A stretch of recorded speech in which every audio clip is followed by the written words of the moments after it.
Hello ladies and gents, I am Adventrue and welcome back to From the Depths Adventure Mode, episode 16. In this episode I want to try and make it a little bit more coherent. I felt the last couple have been a little bit random. So, a couple of things I want to do in this episode. I want to sort out the aft of this ship and get it looking, well, prettier and more in line with everything else. I also do need to fix the missiles. I figured out what was going on with them in the previous episode.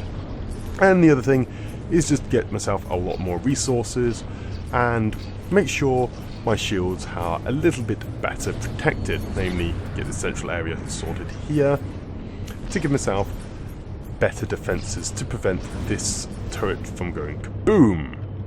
And that's the enemy destroyed. Fantastic. Firstly though, I am going to sort out these missiles. I realised why they were going a little bit wonky originally.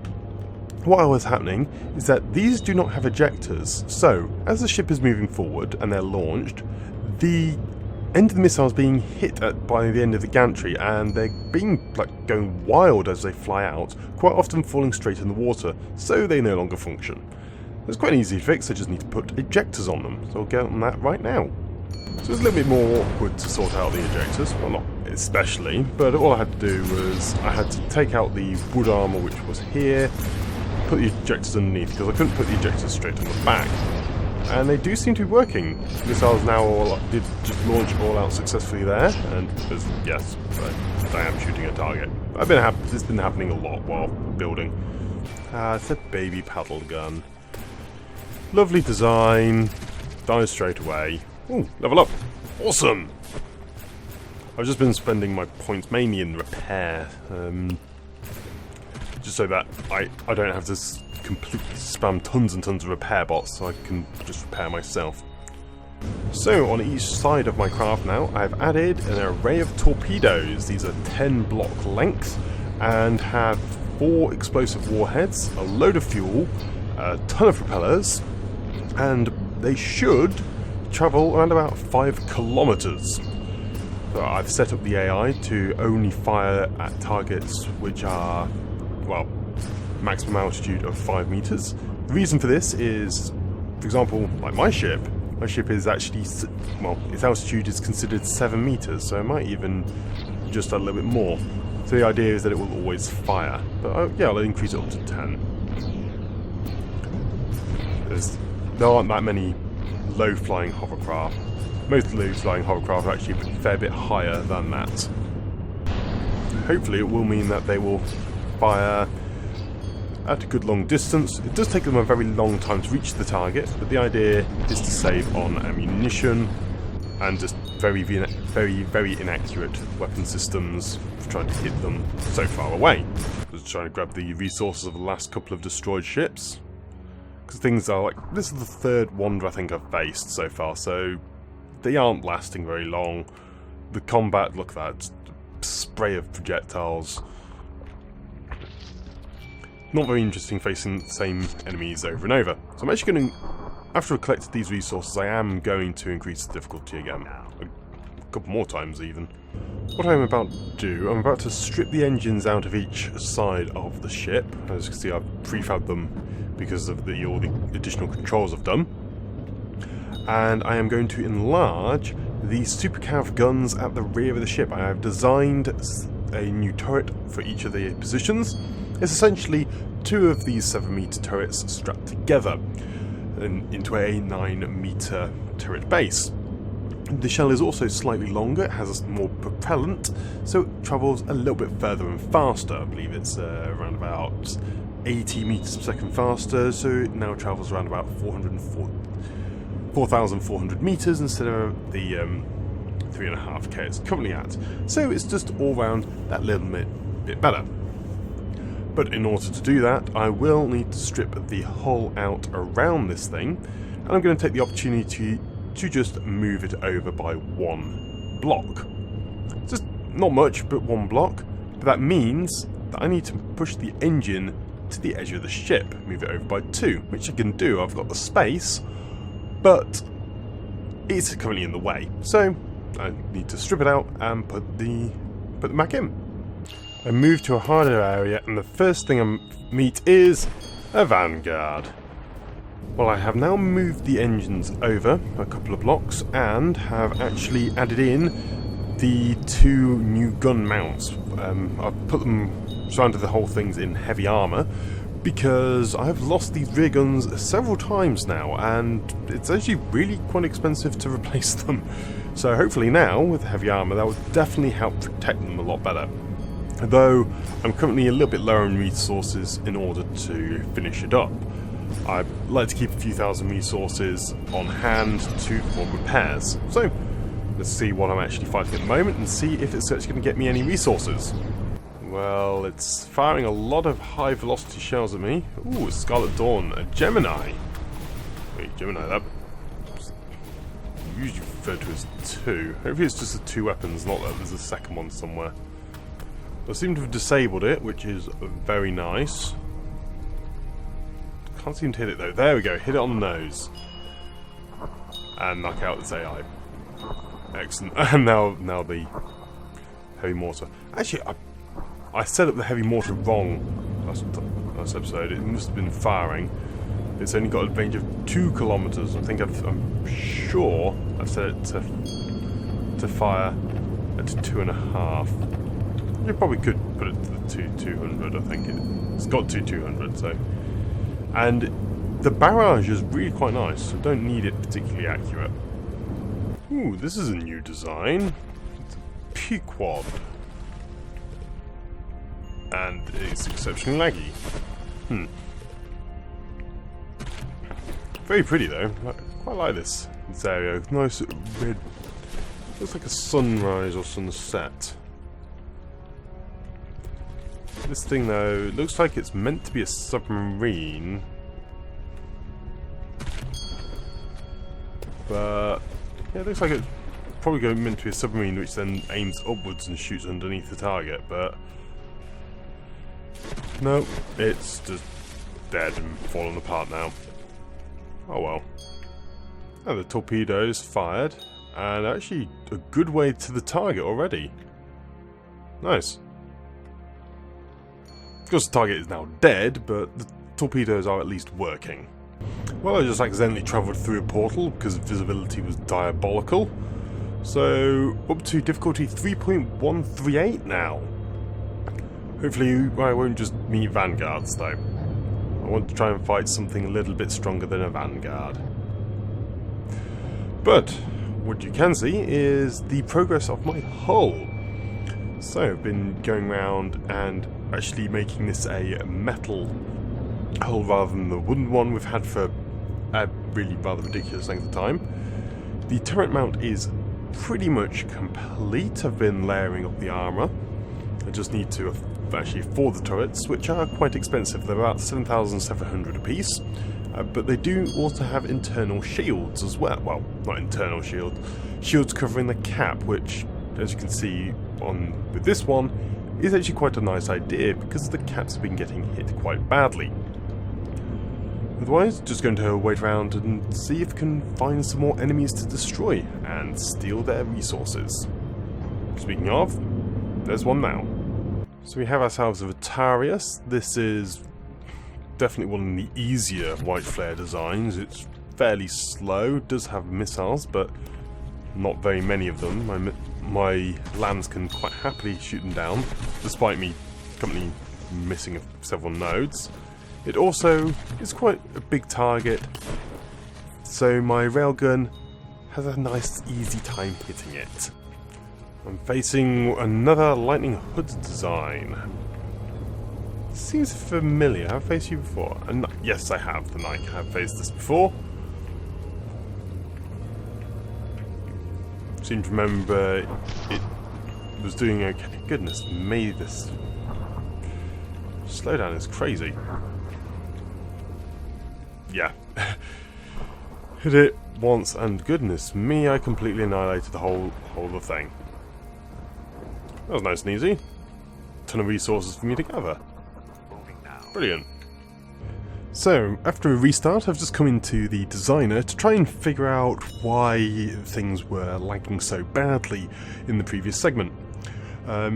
And quite frankly, I haven't been able to figure out why on earth it has been occurring. I'm hoping it's just that I had the game on too long and the recording session was too long. It came out to, I think I was recording for the best part of 2 hours.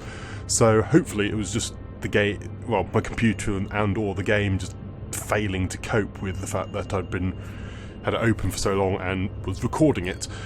So hopefully I will be able to resolve that in the future. But what I was doing, I wanted to just do some tests of the explosiveness of my craft. So let's just come over and do some tests. So I'm just going to shoot through and detonate the hull, see what on earth it's like when things, well, blow up. Just quickly break through here. So with that one going in, it knocks out a rather substantial segment there. But the ship is still okay, so it would be similar with the other one. Try with this gun. It's taking a fair bit more to break through this. Just increase damage a little bit more. Ooh, that. Oh, that. Ah. That's a problem. Is it? No, it hasn't. It hasn't severed it completely, but it might as well have. Goodness me! It's just torn the whole side of the ship off there. I need to fix that. I think I need to rebuild that cannon with ejectors, because if that goes up, yeah. What happens if the ammo store in front of it goes up as well? Oh, it did go up. Oh, next one. Let's increase damage. Now I knew that would be a fairly large explosion. Yeah, it just takes the whole segment out there. The heavy armor at the base, though, it does survive. I'm honestly not so worried about that gun, because if it's been firing, it empties its magazines pretty quick. So, yeah, it's very, very dangerous, but the heavy armor does seem to be dissolving it quite well. It's only got, I think it's only one layer of metal, actually. More, is it one or, no, it's 2 beams now going all around it. So it isn't actually too explodey, considering it's full of high explosives. Now, the big one. Let's see what on earth this is like when it goes up.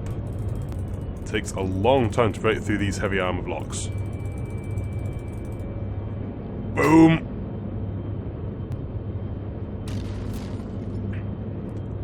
Well, there goes the turret.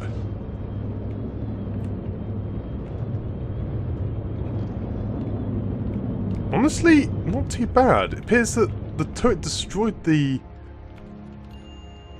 mounting block, so the rest of the turret came off before any significant damage was actually dealt. Well, I say significant damage, there is a gaping crater in the base of my ship, but that isn't actually as bad as I was worried about, really. Interesting, it's just ripped the side off.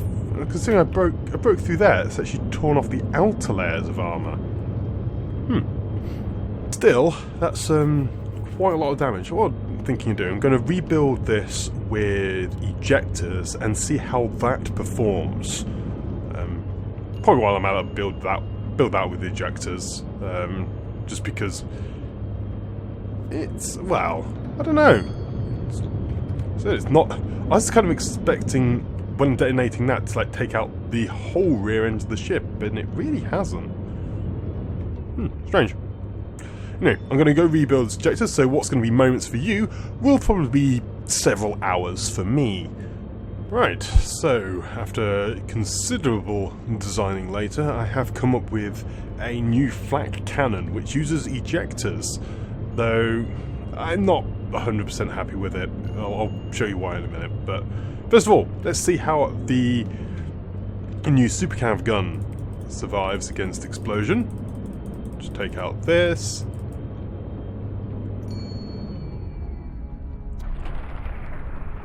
quite significant. Did blow through some of the ammo barrels. Oh, there goes the rest.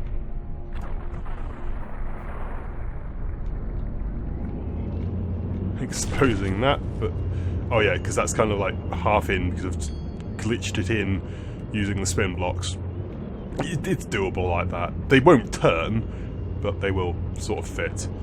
So yeah, that's quite a big hole considering that's just fragmentation. Though what it looks like it's been doing, it's been bouncing off the heavy arm and just pinged all the way around and just gone straight down. Let's try the new one. Just move away from that one in case. I want to see if it basically detonates the other gun. Come on, break through.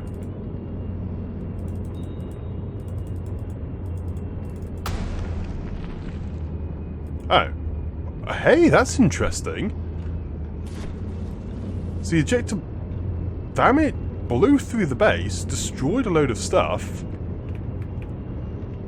but didn't actually break the gun. It looks like these shells are actually glitching through the ground, or through the hull. That's really cool. That makes this really powerful, because this means that rather than just destroying a single clip, you have to destroy multiple. Look at this. There you go, it's slowly but surely coming down. Is it just ejecting shells straight down? And the turret's gone. But there's almost no... I say almost no damage. It's taken out the base, which is to be expected because they're all facing down, but otherwise the damage is fairly minor. Considerably less than the previous attempt, which took out like this whole section. It's still got the whole of this external armour here, which was completely ripped off before. I'm really impressed with the ejectors. I'm also just going to check the other gun, because it didn't explode too much. I just want to see if it was just the angle or I hadn't waited for it to reload or something.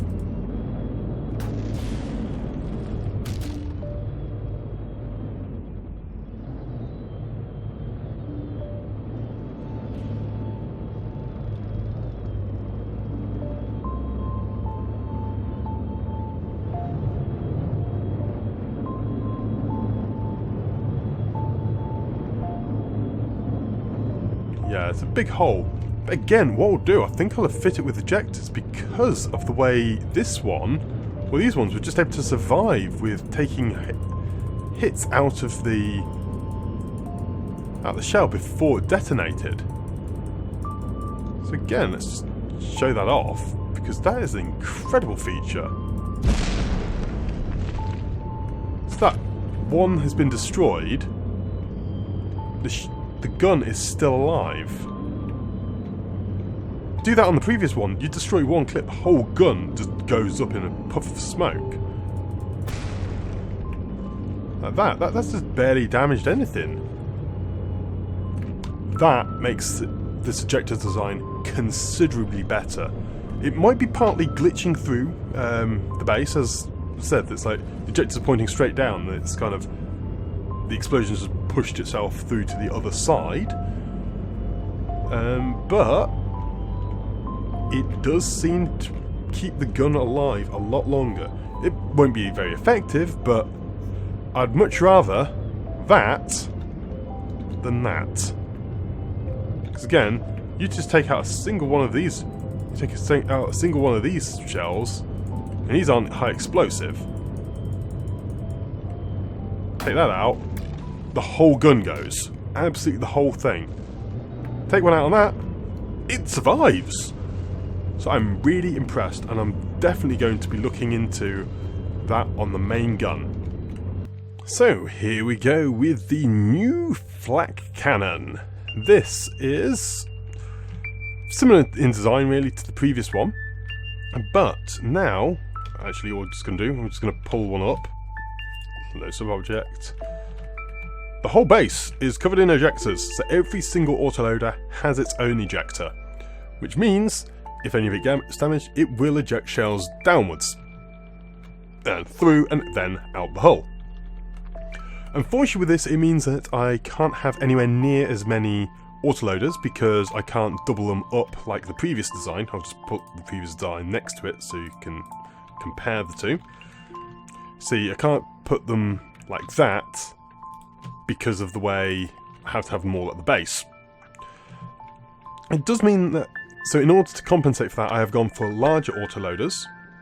So I've gone for 4 meter ones, but I'm actually only using, I believe it's a 3 meter shell.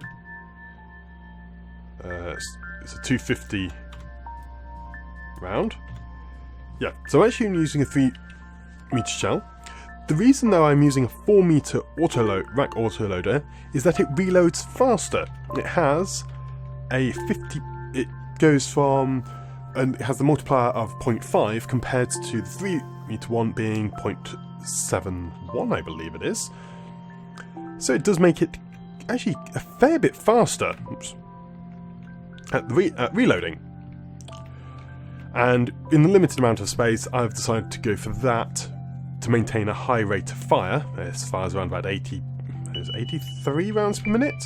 83 rounds per minute, instead of a higher gauge, more damaging shell, because I could do that, but the rate of fire was basically being dropped down to about 40 or so with this small mount. This is only a 9 meter one, that was a 7 meter. But working within the limitations, I feel that was all I could really do. Obviously, I could make it a little bit more, probably make it a little bit more efficient by not having the ammo control actually on the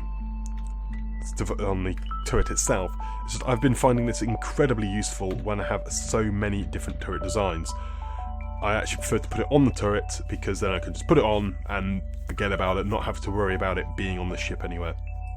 It's a bit lazy on my part, but look at all of these guns, absolutely tons of them, and just trying to remember all the ammunition combinations or for those is just irritating. I'd much rather just plonk them down as a completed unit. The other thing is that this turret is shielded against, like kinetic rounds. They're fairly basic level shields, not 100% coverage, but pretty good nevertheless. So the shell is actually primarily high explosive, and it has a bit of flak. This is so that the flak goes to the maximum damage of 22 meters, or 11 meter radius, and a nice flak damage. But then it also has the 11 meter radius of the high explosive damage as well. This means, because high explosive is a lot more damaging, if this shell hits close or right next to the target, it's going to receive a considerably more damage than if it was just flak alone. If you just change it all to flak, you'll be able to see that. So if I change it all to flak, I do get a nice amount of damage, but I get a total of 1,100 damage and a small amount of explosive. If I change it to HE, I get... I need to remove the special factor on all of these, of course. Go through that in a second. Have a much higher damage ratio, is a smaller radius, so it's... and the flak damage is still 600, I only gain around about 400 damage because of the way diminishing returns. Yes, and as you can see, I'm using a shaped charge warhead instead of the composite this time. The reason for this is that it adds a small amount of explosive damage. It's very small, but that was the main reason. But also, it does the composite doesn't really do much. It adds a tiny little bit of velocity. See, it's a very, very small amount of velocity increase. About 10 meters per second. But the reason I quite like the shape charge idea is that if it does hit directly at the target, it will fire a single, admittedly only a single heat particle through the ship, and it has a chance of detonating ammunition barrels. And considering this is an anti-air weapon, the armour is generally thinner on aeroplanes and the ammunition barrels are a little bit closer. So the idea is that hopefully that will hit. I think it will just be a little bit better than just doing a bit more kinetic damage. It's admittedly a fair bit more kinetic damage, but that will generally just take out the one block, but this explosive damage is going to be doing that anyway. I don't know if it's going to be much good, but it's something to try out, I think. And that's what I like about the advanced projectile systems. There's so many combinations. Just try things out, see what works. Sometimes you come across a good design, sometimes they just don't. But it's all part of the game. Again, it's also a time fuse, so this will detonate close to the enemy. The biggest benefit, though, of this gun compared to this, of the new over the old, is the fact of those ejectors, as with the aforementioned shown ability of the ejectors just to completely negate quite a bit of damage by ejecting the shells rather than the whole gun going up instantaneously. And that, I truly believe, will help save the ship at some point. It keeps my ship afloat because I'm not getting huge holes blown in it, and also the gun, depending on where the shells hit, the gun may retain combat prowess and continue firing at the enemy. So it's definitely worth something to do. Anyway, now, with that out of the way, I'm just going to finish up the adjustments to the 500mm 8m railgun and see how well I can improve that as well. Again, what was mere moments for you has several hours for me. I have added an ejector system to the gun, which is now just reloaded with that huge dunk. It's gone up slightly in all dimensions, so it's now an additional, well, 2 meters in diameter, so from 15 to 17, and is also a single block higher, which is, it's not much larger, as I've tried to keep it pretty much the same. I really like how this gun performs, so I just wanted to replicate it. Big changes. Yes, the ejectors are now in place, so any damage to this, it will fire through and prevent considerable amounts of damage, and maybe even save the gun from going up completely in smoke. The other thing, I've been able to fit a considerable more actual rail charges, and I've fitted another rail link onto the gun, which means it will actually can have a much higher overclock, which also allows me to charge up a lot faster, even with that high overclock. So the accuracy now, around about 1 second-ish, is considerably more accurate. This was previously, I think it was about 3.2. So it definitely helps. It's going to help with the accuracy. I may also just decide to put some of that accuracy into velocity and get higher velocity rounds. Make them accurate in the sense that they're going to reach the target before it moves out the way. Awesome. The other change is I have been able to fit slightly more loaders in now, and also, a very significant change, I have enough ammo intakes to keep all of these guns, all these loaders loaded, whereas the old design I was around about 40% of the maximum, so about 40% of the gun of the loaders were had enough loaders, inputs to the loaders, and that did have a significant effect because it was slightly burst fire, so it fired at 60 rounds per minute to start with.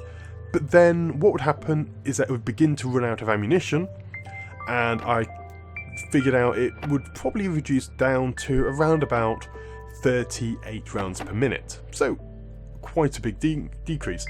I thought it wouldn't make much of a difference, but during the combat of the game I have noticed the fire rate is decreasing as combat goes. I thought, oh, it will destroy the target within a couple of minutes, it will then reload, I won't notice it.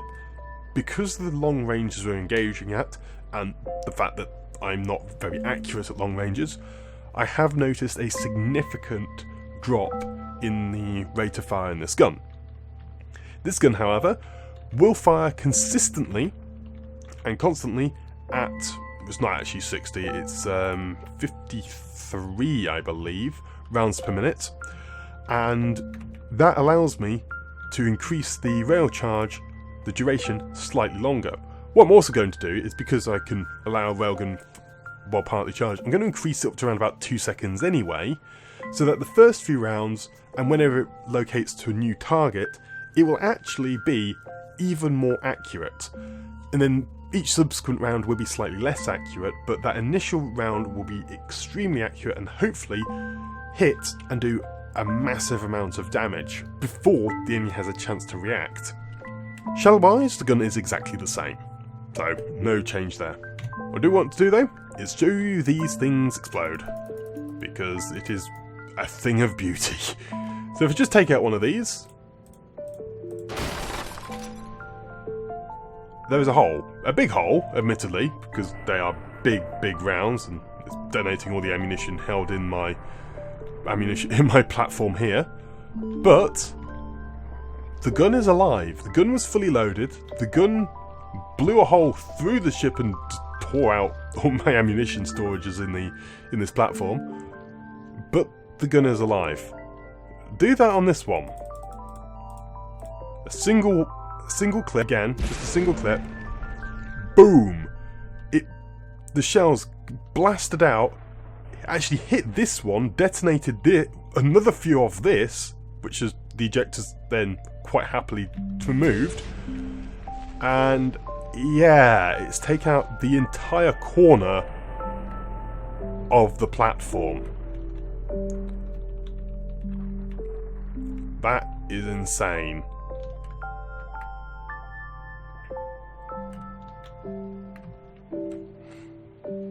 This is what I was worried about what would happen on my ship, but it didn't seem to happen like that, so good, I guess.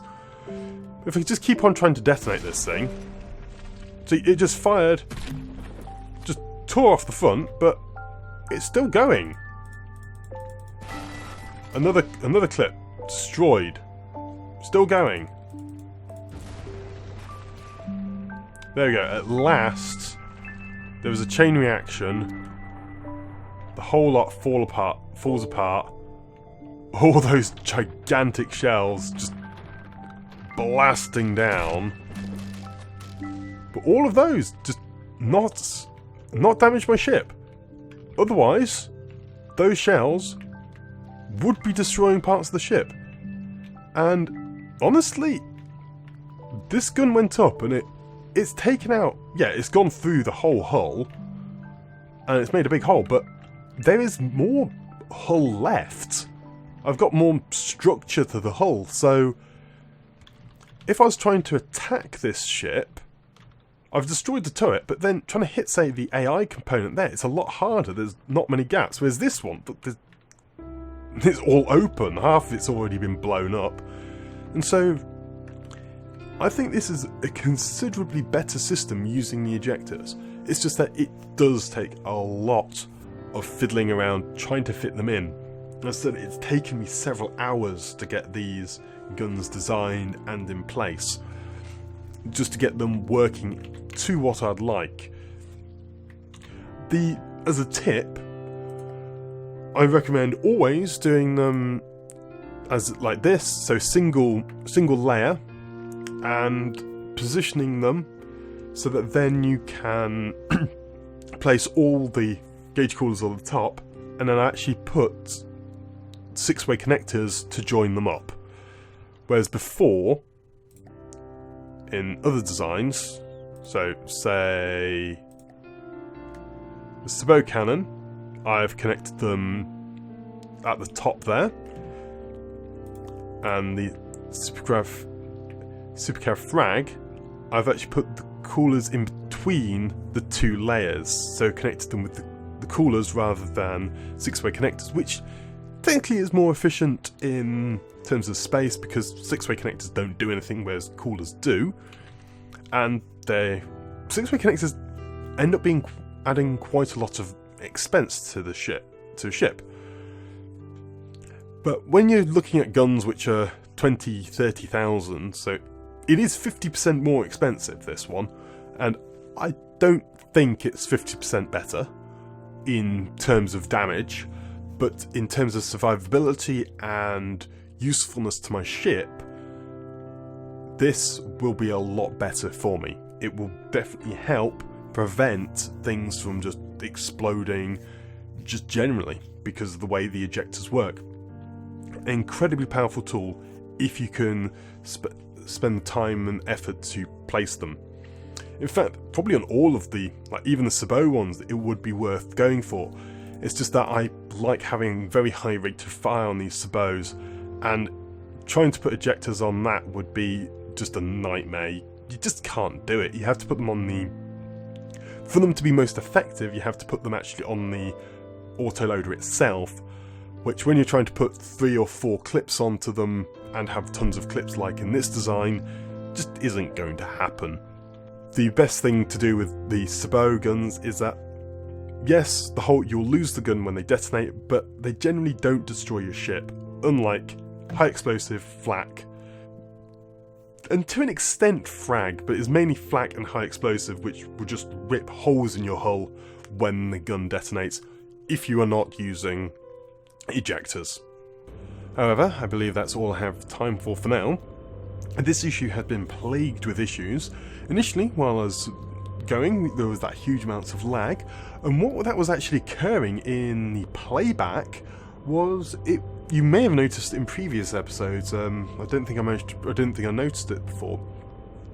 But the lag in that when explosion calculations were happening were causing drop frames. But the video editing software I'm using was quite happily running the whole series as 30 frames per second, but there weren't that many frames, so it would run 30 frames per second, and then once it ran out of content, it would actually begin looping back. So I was getting, well, in this episode, I was getting full like 1-2 seconds worth of repeated footage, just because of the lag I was experiencing, but also when large explosions were occurring. It was particularly the case when I was detonating those large turrets on the platform. It would actually detonate them several times because of the way the game basically pauses while that happens, so and the frame rate plummets down to a couple of frames or so per second while it generates it. Then it goes straight back up to, well, latch at 30, and it was just doing that constantly.